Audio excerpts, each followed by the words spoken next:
Sejam todos bem-vindos. Estamos mais uma vez aqui, reunidos nesta tarefa de divulgação do Evangelho, da doutrina espírita. Eu sou uma trabalhadora da SECA, Comunidade Espírita Caminheiros do Amor, situada na Avenida Arnaldo Magnicaro, 1370, no bairro de Campo Grande, São Paulo. Então, estamos iniciando nesta semana, no capítulo 5, o item número 4, o tema desta semana é suicídio e a loucura. Um tema que nos remete a muitas reflexões. Então, durante a evolução do tema, nós vamos fazendo algumas colocações, vamos direcionando o assunto à luz da doutrina espírita e vamos, antes de iniciar, fazer a nossa prece de abertura, nos conectando, nos ligando ao nosso Pai da vida, ao nosso Criador, amoroso e misericordioso, que nos concede a oportunidade da vida.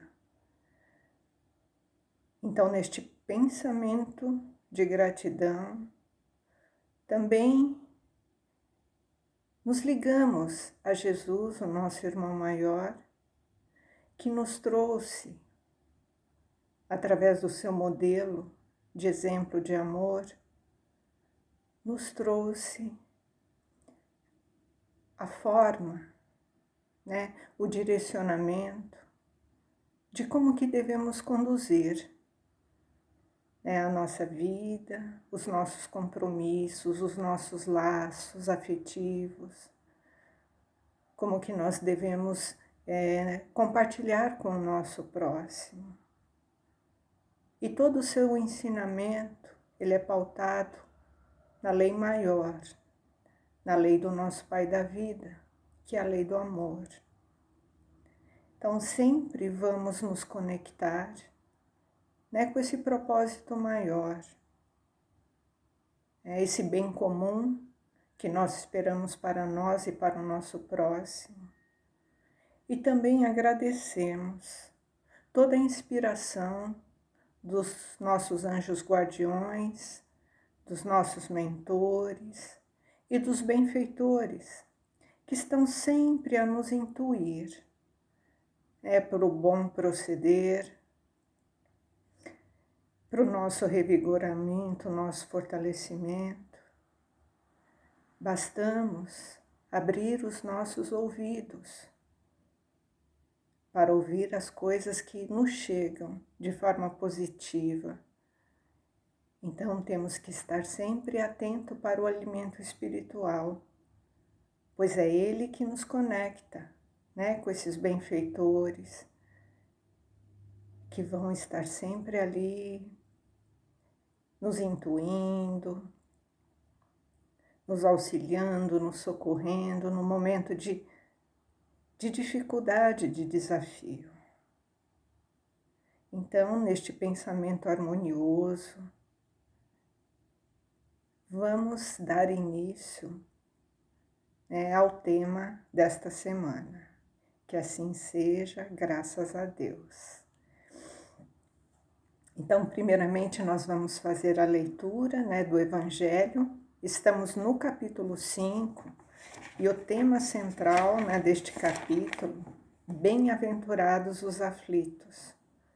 Como foi dito nas semanas anteriores, cada tema é aqui a doutrina nos mostrando como que devemos conduzir, como que devemos nos posicionar diante das nossas aflições, seguindo o modelo de Jesus, os seus ensinamentos. Então, bem-aventurados os aflitos, que eles serão consolados, quer dizer, aqueles que sofrem, aqueles que passam né, pelos desafios, pelas dificuldades, né, de forma equilibrada, de forma que entendam, né, o que acontece e não se colocam como vítima ou fatalista, né, aqueles que conduzem sua vida, né, baseado no alimento espiritual. A possibilidade que nós temos de olhar, né, com olhos de ver para todos os desafios que enfrentamos no nosso dia a dia. E sabendo também que as aflições elas têm início em nós. Se não são as causas atuais das nossas aflições, elas têm uma causa anterior a essa existência. Então sabemos que todo sofrimento, que toda dor, ele tem uma causa justa. E diante disso, entendemos, né, que Deus é justo, Deus é bom, e Ele nos oferece a oportunidade de refazer, né, os caminhos equivocados que trilhamos em outras jornadas, ou mesmo nessa. Mas tenhamos a certeza, essas aflições elas têm início em nós. Depois, né, o outro tema desse mesmo capítulo, o esquecimento do passado. Deus, na sua infinita bondade, nos oferece essa oportunidade nova, de uma nova existência. Esquecemos, né, tudo que ocorre nas existências anteriores, para que possamos começar, através do nosso livre-arbítrio, a imbuído de novas experiências, a tomar decisões mais assertivas, né, pautada já numa experiência anterior. Então é um novo recomeço. Então temos que esquecer, né, as coisas que fizemos de equívoco, né, os desafetos, os desamores, os erros, porque senão não teríamos condições de estarmos, né, de novo com aqueles nossos afins, a fim de fazermos as reparações. Então Deus, na sua infinita bondade, nos concede, né, esse esquecimento do passado. Depois tivemos os motivos das resignações. E agora vamos, né, para o suicídio e a loucura, que também está atrelado, né, a essas aflições, né, nessas bem-aventurados os aflitos. Porque todos esses desafios, né, que trazemos em nossa existência, né, se superarmos com equilíbrio, com a resignação, com a calma, com a serenidade, seremos merecedores, né, de termos superado aquela dificuldade. E esse mérito, ele vai nos trazer a alegria futura. Porque a felicidade não é deste mundo, né? Nós somos espíritos. E nós estamos buscando uma felicidade muito maior do que essa, né? Que nós temos conhecimento aqui no mundo espiritual. Então é uma felicidade muito além, muito diferenciada. Então vamos dar início, né, ao tema, a calma e a resignação, auridas na maneira de encarar a vida terrestre, na fé e no futuro, dão ao espírito uma serenidade que é o melhor preservativo contra a loucura e o suicídio. Com efeito, é certo que a maioria dos casos de loucura são devido à comoção produzida pelas vicissitudes que o homem não tem força de suportar. Se, pois, pela maneira que o Espiritismo lhe faz encarar as coisas deste mundo, ele recebe com indiferença, com alegria, os mesmos reveses e as decepções que os desesperariam, né, em outras circunstâncias. É evidente que essa força que o coloca acima dos acontecimentos preserva sua razão dos abalos que sem ela o sacudiriam. Então a doutrina, ela vem nos falar sobre essa calma, a resignação, a serenidade, que é um preservativo, né, contra a loucura e o suicídio.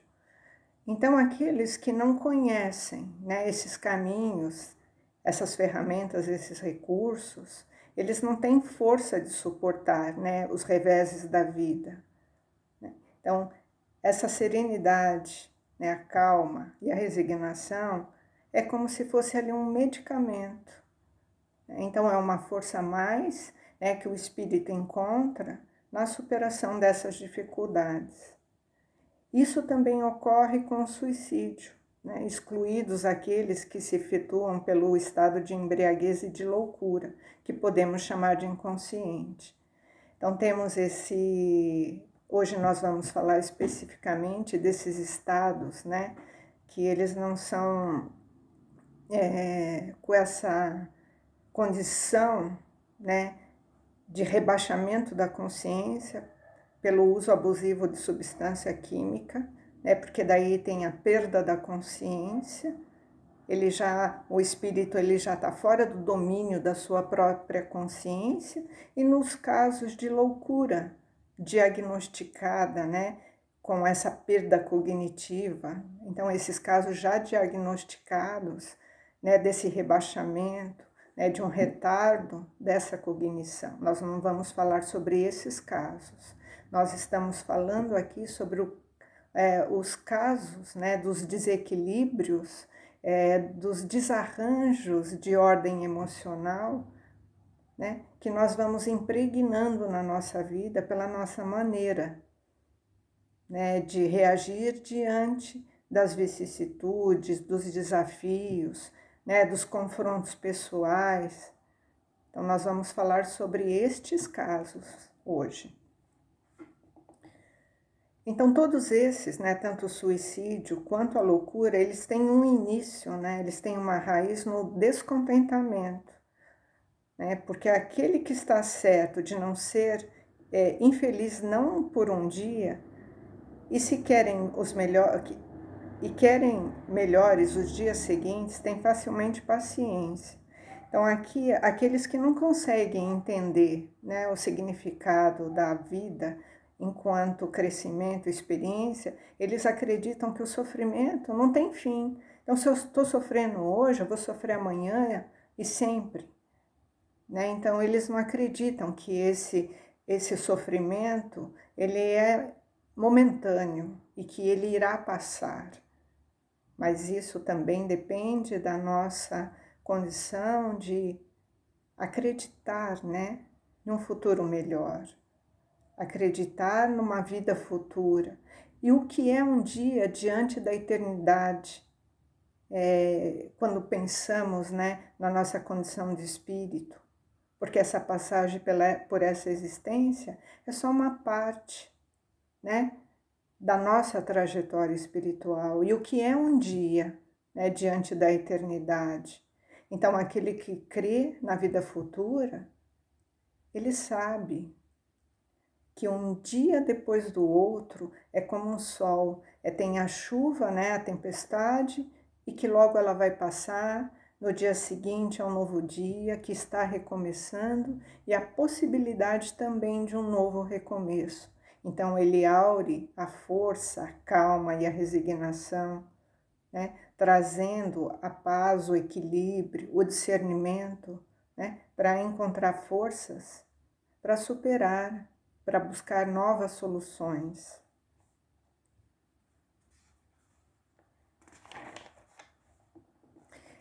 Então a incredulidade, né, a simples dúvida sobre o futuro e as ideias materialistas, numa palavra, são os maiores excitantes ao suicídio. Então aquele que não crê em nada, que ele acha que tudo que ele está passando, que aquele sofrimento, né, ele vai findar quando o corpo físico findar. Então ele acredita que quando existe a morte do corpo físico, o sofrimento dele acaba. Então ele é incrédulo, né, nessa vida futura. Então ele acha que colocando fim a vida, né? Com a morte do corpo físico, aquele sofrimento que ele está passando vai acabar. Então isso traz, né? Aquele que tem ideação suicida, dá uma covardia moral. A gente fala de uma frouxidão moral. Então ele não se apega às coisas palpáveis, né? Que dão força para ele continuar. Então ele se acovarda diante dessa incredulidade. Quantos homens da ciência, né, se apoiarem sobre a autoridade do saber para procurarem provar aos seus ouvintes ou aos seus leitores que eles nada têm a esperar depois da morte, não os conduzem a essa consciência de que são infelizes e nada têm do que fazer melhor, né, do que se matar, né? E que lhe poderiam dizer para isso desviá-lo. Então a gente vê que a doutrina dos espíritos, né, elas afastam, né, muitos, né, dessa ideia do suicídio. E tem aqueles que são, né, autoridades da ciência, que só acreditam na materialidade das coisas, né, que promovem essa ideia de que com a finitude do corpo, né, tudo se acaba, né? Então isso também é um ponto, né, da materialidade que afasta o ser, né, da condição de uma coragem moral. Então ele fica na covardia moral. Que esperança poderiam lhe dar? Nenhuma, senão o nada, de onde é preciso concluir que se o nada é o único remédio heróico, a única perspectiva mais vale nele cair imediatamente que mais tarde, e assim sofrer por menos tempo. Então essa teoria, né, do materialismo, da finitude do corpo, que tudo acaba, né, que a única saída para aquele que sofre é antecipar a sua morte. Quer dizer, eu antecipando a minha morte, eu estou sofrendo menos, eu vou sofrer por menos tempo. Leva engano, Deus, o nosso Criador, que tudo sabe, só Ele tem a possibilidade de colocar a finitude da nossa existência. Porque nós, enquanto espíritos, até o último momento, né, como eu costumo dizer, até a última badalada do sino, nós temos a oportunidade, né, de repararmos os nossos erros. E será que aquele que coloca fim na vida por antecipação, né, ele não está perdendo essa oportunidade? Que talvez se ele resistisse até um pouquinho mais, seria a base evolutiva que ele precisaria, né? Naquele espaço que ele perdeu. Se ele tivesse resistido, ele teria conquistado realmente um mérito, né? E acaba colocando tudo a perder, né? Por esse desequilíbrio e esse descontentamento com a vida. O Espiritismo tem ainda, sobre esse aspecto, um outro resultado, também positivo e talvez mais determinante. Ele nos mostra os próprios suicidas, né, vindo revelar a posição infeliz e provar que ninguém viola impunemente a lei de Deus, que proíbe o homem de abreviar a vida. Há entre os suicidas aquele cujo sofrimento, por não ser senão temporário ao invés de eterno, não são menos terríveis de natureza a dar o que pensar a qualquer que fosse tentado a partir daqui antes da ordem de Deus.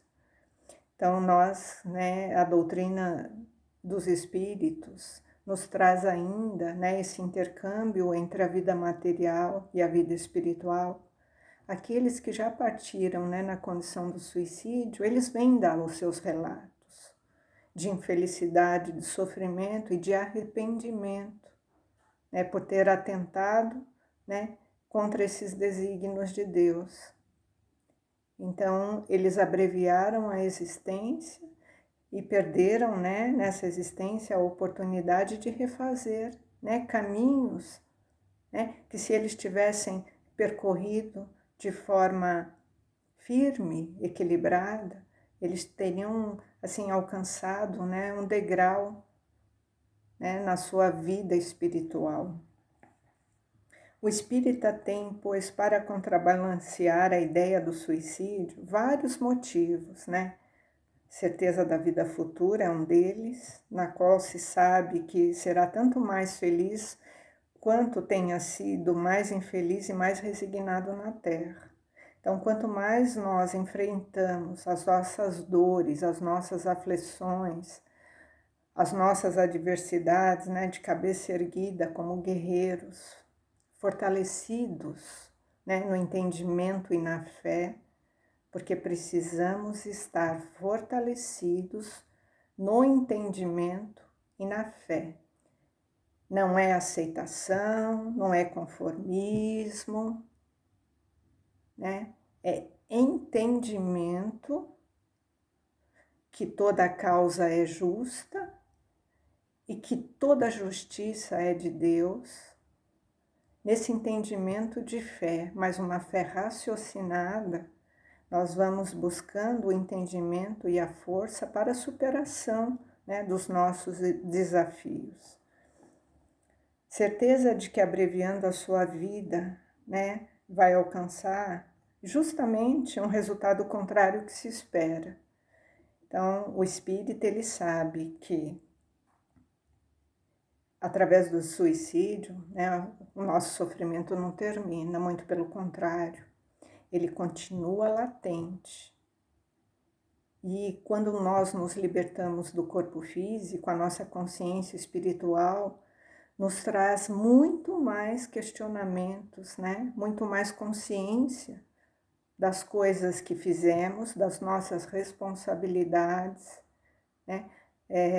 Também vamos nos cobrar, né, por ter deixado passar uma oportunidade. Isso vai trazer muitos questionamentos, né, muitas infelicidades para o espírito, até que ele recobre, né, essa consciência, né, e o desejo também de se recompor nessa condição. Aí teremos que esperar uma nova oportunidade para refazer estes caminhos. E aqueles que acreditam, né, que com o suicídio vamos reencontrar os seres amados, né, os entes queridos, isso também é um engodo, né? A doutrina, ela vem nos esclarecer, né, que a condição do nosso desencarne não nos oferece a oportunidade de estarmos ali com aqueles que estão numa condição diferenciada. É que quando nós desencarnamos exatamente na condição que nós estávamos aqui, né, no plano material. Então, aquele que desencarna através do suicídio, ele desencarna num desequilíbrio. E ele vai estar, né, na erraticidade, atrelado a esses grupos, né? Então, aquele que acha que desencarnando, né, ele vai por fim na vida, desencarna para encontrar pessoas a quem ele tinha estima, né, isso não vai acontecer, porque cada espírito está no seu patamar evolutivo e ele está atrelado, né, nesse mundo espiritual a grupos, né, de semelhantes. Então, a doutrina nos esclarece sobre isso, né? Há muitas moradas na casa de meu pai. Então, cada qual, né, junto com aquele grupo onde os pensamentos, as vibrações são semelhantes. Então, nós vemos que a lógica materialista, né, elas dão essa frouxidão moral, né, essa incredulidade, e aquele que crê, né, aquele que acredita e que não tem dúvida, né, ele tem uma coragem moral, né? Então, esse pensamento de suicídio sempre será afastado, porque ele acredita na vida futura, e isso dá uma coragem dele enfrentar, né, esses reveses que a vida nos dá. Então, nós temos que perceber coisas que estão em nós, né, e esses desequilíbrios, né, o quanto eles nos influenciam. Então, buscamos através da doutrina, com esse entendimento, que a serenidade, né, é um preservativo, né? Ela nos dá força para enfrentarmos, né, as adversidades. E essa forma de enxergar os desafios, né, com serenidade, ela nos preserva, né? E ela nos dá essa segurança contra esses desequilíbrios e o suicídio. Isso acontece, né, quando nós temos a dificuldade, né, de aceitar, em vivenciar as vicissitudes e as experiências difíceis, né? Porque nós estamos aqui, né, no mundo de provas e expiações, e muitas vezes a gente tem dificuldade, e é natural que nós tenhamos essas dificuldades, né? Mas por isso que buscamos paciência, serenidade, né? E aquele que coloca em prática, né, e acredita, né, tudo aquilo que a doutrina vem nos ofertar, ele se coloca acima, né, desses reveses da vida, numa postura de confiança, né? Ele se fortalece assim, trazendo o equilíbrio, e acima dessas perturbações, né, que tanto nos direciona para uma loucura e o suicídio, né, esses desequilíbrios. Então, de novo, né, sabemos que é difícil mesmo, né, que a nossa vida do mundo material ela não é fácil, mas temos sempre a oportunidade, né, um dia depois do outro, de um recomeço. E nessa visão vamos encontrando a paciência que precisamos, né, para enfrentar esses desafios. Então, aquele que não crê, né, e aquele que acha que tudo acaba com a morte desse corpo físico, ele passa a pensar que a vida não vale a pena, que a única alternativa é colocar essa finitude, né, porque daí o problema que eu estou vivenciando, né, vai acabar. Então, temos que tomar cuidado e também nos preservar dos nossos pensamentos, né, da nossa condição, né, que esses pensamentos eles vão nos desequilibrando, né, essa falta de fé, a falta de paciência, a falta de coragem, né, vai nos desequilibrando e vamos adoecendo a nossa capacidade de pensar. Olha o quanto isso é importante, né? O desequilíbrio adoece a nossa capacidade de pensar. Isso vai fazendo com que nós desfragmentemos, né, o nosso eu, né, a nossa essência. De tanto desequilíbrio, né, de tanto descontrole emocional, nós vamos desfragmentando o nosso eu, a nossa essência. E isso vai desestruturando o nosso pensamento, o nosso comportamento, as nossas ações. Então nós vamos perdendo a mão nas coisas que fazemos.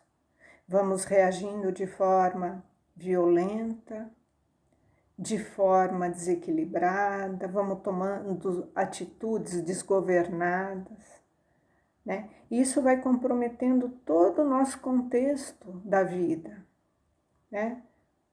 Na nossa família, no nosso trabalho, no nosso meio social. E sabemos, né, que esse desequilíbrio é uma porta aberta né, para os obsessores. Essa loucura, tem até um livro, né, do Divaldo que fala sobre isso, né, loucura e obsessão. Um livro muito interessante que vai falar sobre isso, esses desarranjos emocionais, né, o quanto ele nos conecta com os obsessores, mas eles estão conosco porque abrimos todas as portas e eles têm espaços para atuar. Então, olha como é importante a prevenção. E eu busquei também num livro chamado O Ser Consciente, é um livro do Divaldo Franco, pelo espírito de Joana de Ângeles. Eu vou ler somente um trecho que fala sobre isso, né? Que também fala sobre as causas atuais das nossas aflições e causas, né, também anteriores, né? Falando sobre isso, né, sobre a loucura, sobre esse estado de desequilíbrio. Eu achei muito interessante, vou compartilhar com vocês um trecho. E esse trecho, ele está no capítulo que fala sobre a dificuldade do ego. As diversas enfermidades e as variações e as variadas frustrações que se radicam no ego têm por sua historiografia muito larga, né, muito ampla, que transcende a existência atual, remontando a um passado espiritual do ser.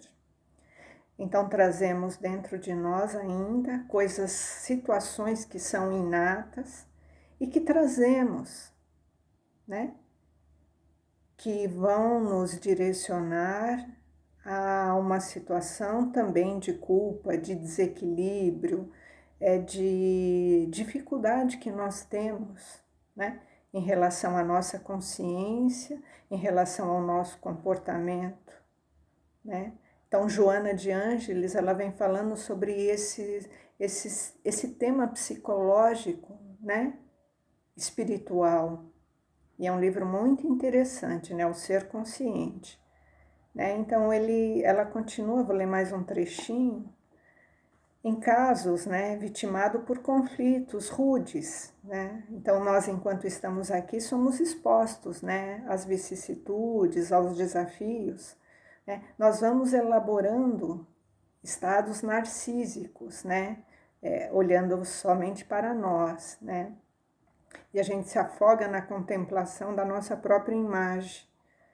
E nós vivemos alienado, né, do nosso mundo real e das pessoas que nos cercam. Então, isso vai adoecendo, né, o ser humano, e ele vai se sentindo inferiorizado e ele oculta dentro dele um drama interior e ele parte para o exibicionismo, né? Então aí a gente vê muitas condições, né, dessa desagregação, né, do ser, porque ele se sente, né, nessa condição de inferioridade porque ele só olha para ele. Então ele tem essa dificuldade de olhar para o outro. Né? Isso vai proporcionando, né, e produzindo muitos danos, né, psicológicos. E ela continua, né, num trecho falando: o ciúme, o ressentimento, a inveja, o ódio, a maledicência é um largo cortejo de emoções perturbadoras e que são filhos diletos do nosso ego e deseja dominar, né, a necessidade de se promover, né? Então, eu olhando só para mim. Então, isso acaba tendo uma repercussão muito grande, né? Quando o ser humano só olha para ele e diante das vicissitudes, das frustrações, ele não consegue enxergar, né, essa condição. Então, ele se sente diminuído. Ele acha que quando ele perde um emprego, quando ele perde um amor, quando ele perde alguma condição, que ele não tem que passar por aquilo. Então ele tem essa dificuldade em lidar com essas frustrações por esse ego ferido. E ela continua: A superação dessa debilidade moral, dessa imaturidade psicológica, ocorrerá quando ela fala que o paciente, né, de início é vigiar as nascentes do seu coração, conforme propôs Jesus, né, o psicoterapeuta excelente, realizando um trabalho de crescimento emocional e uma realização pessoal planificadora. Então, aqui, né, temos que olhar para dentro de nós, temos que buscar, né, nos agregar de novo com os nossos sentimentos, com as nossas emoções, e nós conseguimos isso através de uma reforma íntima, né, numa busca constante. Aqui a doutrina fala de reforma interior, de uma educação moral, de uma reforma moral, e a ciência do comportamento vem nos falar de mudança de comportamento, aprender a lidar com as nossas emoções, com as nossas frustrações. E a doutrina, baseada no tripé filosofia, ciência e religião, né, não refuta nada que a ciência nos traz de auxílio para buscar uma melhor condição de superação das dificuldades. Então, aquele que passa, né, por uma condição de desequilíbrio, busquem também na ciência médica, na ciência do comportamento, né, o recurso, os auxílios que temos hoje da medicação, da terapia, da psicologia, e buscamos também o terapeuta maior, que nos auxilia, né, nessa reforma interior, né, numa mudança de transformação moral, o Mestre Jesus. Que assim seja, graças a Deus.